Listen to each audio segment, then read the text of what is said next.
आप सभी को जय मसीह की द बाइबल पोर्शन में आपका स्वागत है। हमारा आज का वचन है यिर्मयाह की पुस्तक 22वां अध्याय वचन 1 से 12।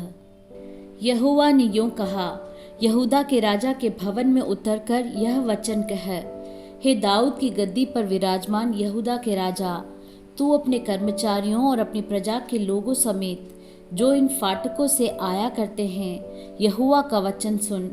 यहोवा यूं कहता है, न्याय और धर्म के काम करो और लुटे हुए को अंधेर करने वालों के हाथ से छुड़ाओ।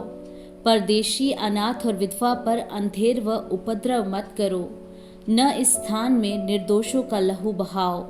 देखो, यदि तुम ऐसा करोगे तो इस भवन के फाटकों से होकर दाऊद की गद्दी पर विराजमान राजा रथों और घोड़ों पर चढ़े हुए अपने अपने कर्मचारियों और प्रजा समेत प्रवेश किया करेंगे।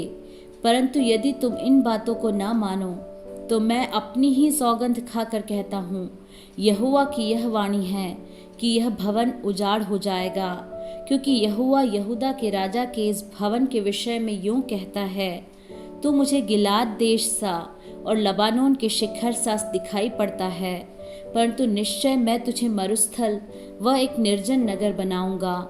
मैं नाश करने वालों को हथियार देकर तेरे विरुद्ध भेजूंगा। वे तेरे सुंदर देवदारों को काटकर आग में झोंक देंगे। जाति जाति के लोग जब इस नगर के पास से निकलेंगे तब एक दूसरे से पूछेंगे, यहोवा ने इस बड़े नगर की ऐसी दशा क्यों की है?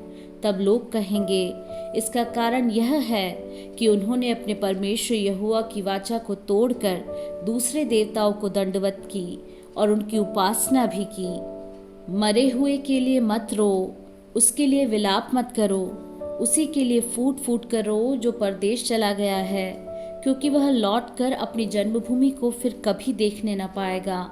क्योंकि यहूदा के राजा योशिय्याह का पुत्र शल्लूम, जो अपने पिता योशिय्याह के स्थान पर राजा था और इस स्थान से निकल गया, उसके विषय में यहोवा यूं कहता है, वह फिर यहाँ लौट कर न आने पाएगा। वह जिस स्थान में बंधुआ होकर गया है उसी में मर जाएगा और इस देश को फिर कभी देखने न पाएगा।